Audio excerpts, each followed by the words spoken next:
अस्सलाम वालेकुम नाज़रीन, मैं हूं आपका होस्ट शेख कामरान फैसल और हम इस वक्त मौजूद हैं डिस्ट्रिक्ट जेल बिहाड़ी में, जहां पर हमारे साथ कामरान हैदर साहब मौजूद हैं। जी, ये डिस्ट्रिक्ट ऑफिसर हैं यहाँ पे जेल में, तो इनसे हम बात करेंगे। बड़े ही ईमानदार ऑफिसर हैं, 10 माह हो चुके हैं इन्हें यहाँ पे आए, और इनकी जो जेल में जो है इनोवेशन है उसके हवाले से स्टार्ट हम वहाँ से करेंगे। जी, अस्सलाम वालेकुम सर। वालेकुम अस्सलाम। सर बताइएगा, बड़ा आपका जो एक यहाँ पे आते ही जो है वो आपने इनिशिएटिव लिया है यहाँ पे जो है वो जेल के हवाले से, ये ख़ास तौर पे ये कहा जाता है कि यहाँ पे क्या तरक्की होनी, तो क्या आपने यहाँ पे जो है इनिशिएटिव लिए हैं और क्या क्या यहाँ पे जो प्रोग्रेस हुई है जेल में, और क्या आपकी जो है वो यहाँ पे इस वक्त एक्टिविटीज़ हैं?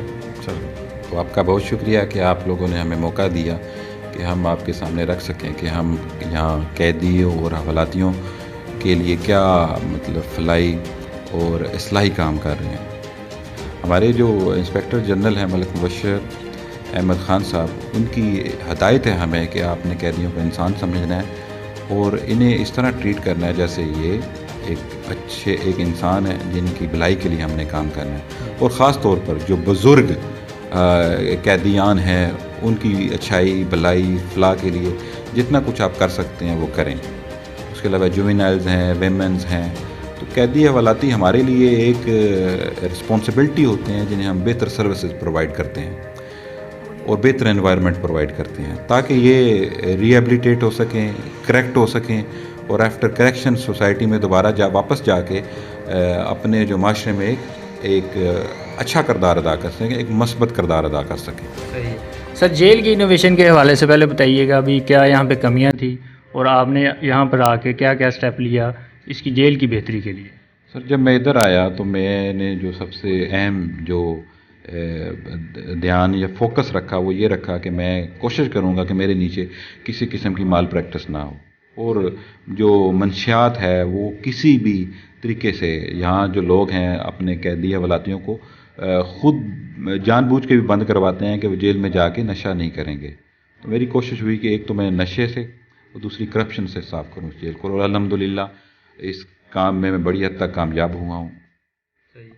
अच्छा, आमतौर पर ये तस्वर किया जाता है शायद कि जो हमारे अपर लेवल के ऑफिसर्स हैं या हमारे पॉलिटिशियंस हैं जो भी, वो करप्शन को शायद ख़त्म करें, लेकिन आपको देख के मुझे लगता है यहाँ पे कि हमारा जो जैसे आप बैठे हैं यहाँ पे कुर्सी पे, ये लोग ज़्यादा किरदार अदा नहीं कर सकते कि पाकिस्तान में जो है वो करप्शन ख़त्म हो जाए?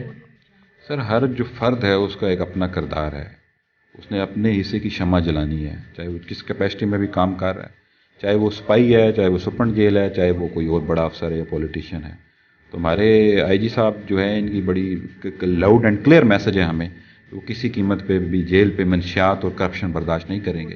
तो इसी जो है उनकी जो एक आप कावज कह लेंगे, उसको एग्जीक्यूट करने के लिए जितनी भी फील्ड फार्मेशन है वो कोशिश कर रही है कि वो जेलों को करप्शन और मंशियात से बिल्कुल साफ़ सुथरा कर दे। और उसके अलावा डिफरेंट और इनिशिएटिव्स हम लेते हैं। जो इनकी लिविंग होती है वहाँ जो डिस्ट्रिक्ट जेल बिहाड़ी में हम इनके जो वाशरूम है वो टाइल्ड वाशरूम बना रहे हैं, और जो इनका कुकिंग एरिया है वो बड़ा स्टेट ऑफ द आर्ट हम लोगों ने बनाया है, जहाँ वो नेट मैश लगाई है हमने, उसके अलावा टाइल्ड किया है उनको, मार्बल्ड किया है उनको, और बहुत बेहतर बनाया है। और उसके अलावा 15,000 से ऊपर पौधा लगाया ताकि यहाँ का एटमॉस्फेयर बड़ा फ्रेश और क्लीन एंड क्लियर हो। हाँ जी, हेल्दी एनवायरनमेंट तो चाहिए ना। लैंडस्केप्स अच्छे बनाए हैं, ग्रीनरी लगाई है ताकि जेल इनको इस तरह लगे जैसे एक बाग है, गार्डन है। तो हमारी जो आईजी साहब हैं उनकी भी हदायत है कि अच्छा माहौल इन्हें इधर दिया जाए। उसके तहत हम डिफरेंट जो करिकुलम एक्टिविटीज़, स्पोर्ट्स एक्टिविटीज़ वो भी करवाते हैं। या मेरी जेल पे अंदर फुटबॉल ग्राउंड है, उसके अलावा वॉलीबॉल्स के नेट लगा हुआ है, बच्चों के लिए सेपरेट लगा हुआ है। अंदर जो आपके एडल्ट्स हैं उनके लिए कुछ 3 वॉलीबॉल के नेट्स लगे हुए हैं। इंडोर गेम्स हैं, उसमें कैरम बोर्ड, वॉलीबॉल, वो हमने इन्हें प्रोवाइड किया हुआ हर बैरक्स में। उसके अलावा टेलीविज़न है, टेलीविज़न पे 8 से लेके 10 बजे तक ये डिफरेंट चैनल्स जो हैं वो देखते हैं। तो आप वो जेल का कॉन्सेप्ट आप जो पहले होता था वो नहीं है। अब तो कैदियों को अच्छी खुराक, अच्छा मेडिकल, अच्छी हेल्थ फैसिलिटीज़, अच्छा एनवायरनमेंट, अच्छे हाइजीन, उसके अलावा पर्सनल हाइजीन के हम 3000 पार्सल मंथली प्रोवाइड करते हैं through a philanthropist to needy inmates, ताकि वो अपनी पर्सनल हाइजीन पे भी गौर करें। हाँ जी, आपने बिल्कुल सही कहा। आमतौर पर हमारे लोगों के माइंड में एक ही चीज़ होती है कि जो जेल है ना, उसके वाशरूम या ये वो, उनका कोई केयर नहीं की जाती।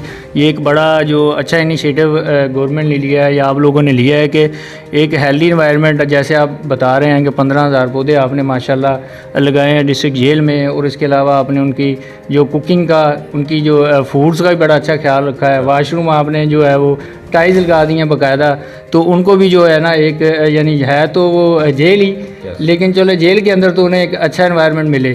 अच्छा, इनकी इखलाकी तरबियत के हवाले से या ये लोग क्यों जराइम करते हैं, इस हवाले से आप थोड़ा सा बताएंगे कि अगर फ़र्ज़ करें यहाँ से वो ये रिहा होकर जाते हैं कि वो एक पाकिस्तान के अच्छे शहरी बन के उसके बाद से बाकी ज़िंदगी है वो अच्छे तरीके से गुजारें।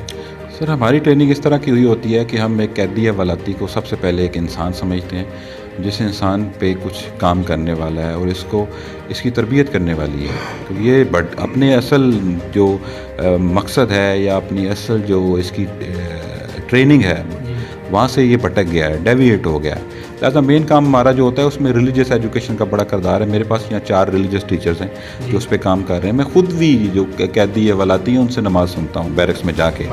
मैं वहाँ हर बैरक में मैंने 3 सेक्शन बनाए हुए हैं। एक सेक्शन है नमाज क्लास का, ठीक है, एक मेडिकल सेक्शन है जिसमें जितने भी मेडिकल रिलेटेड लोग जो बीमार होते हैं वो हमारे पास एनरोल्ड हैं रजिस्टर में। तो मैं जब शेड्यूल विज़िट पे जाता हूँ तो वहाँ वो एक लाइन में एक सेक्शन में बैठे होते हैं, तो मैं उनसे फ़र्दन पूछता हूँ कि आपको दवाई मिली, कोई इशू तो नहीं है कोई मेडिकल का। और तीसरा जो हमारा सेक्शन हर बैरक में है वो बुज़ुर्ग हवालातियों और कैदियों के लिए है। जैसा कि मैंने आपको पहले बताया, तो मेरे आईजी साहब जब तैनात हुए तो उनकी सबसे पहली जो डायरेक्शन यही थी कि जो ये बुज़ुर्ग कैदी या हवालाती हैं, उन्होंने कहा जी ये मतलब मेरे मेहमान हैं, आप लोगों ने ख्याल रखना है और हम इन्हें उनके विज़न के मुताबिक जो बुज़ुर्ग कैदी या हवालाती हैं उनका ख्याल रख रहे हैं, कोशिश करते हैं कि उनका ध्यान रखें, उन्हें फैसिलिटेट करें।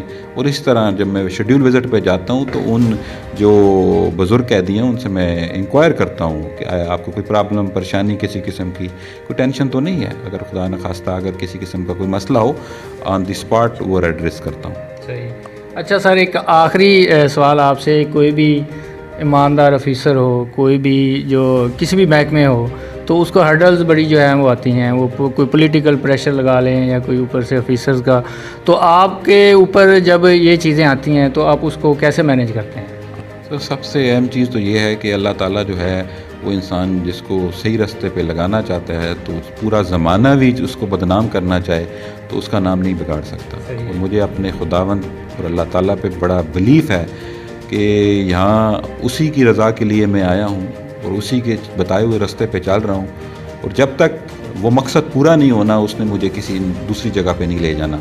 और इंशाअल्लाह ताला बड़ी हद तक वो जो अल्लाह ताला का बताया हुआ रास्ता है उस पर मैं चला हूँ और वो मकसद मैंने पूरा किया है। और मेरे जो हवालाती कैदी, मैं डिफरेंट तरीके से आपको पहले भी बताया कि रिलीज प्रिजनर्स का जब वो रात को रिहा हो जाते हैं तो यहाँ से गेट से बाहर चले जाते हैं तो उन्हें किसी किस्म का प्रेशर नहीं होता।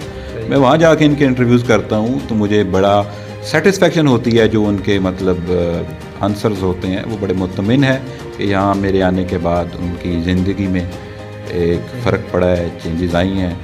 तो मेरा मकसद यही था, इस मकसद में बड़ी हद तक कामयाब हुआ हूँ और अल्लाह ताला जो है मेरी ताकत है और हमेशा इसी तरह मैं इसी जज्बे और इसी डिटर्मिनेशन के साथ काम करता रहूँगा।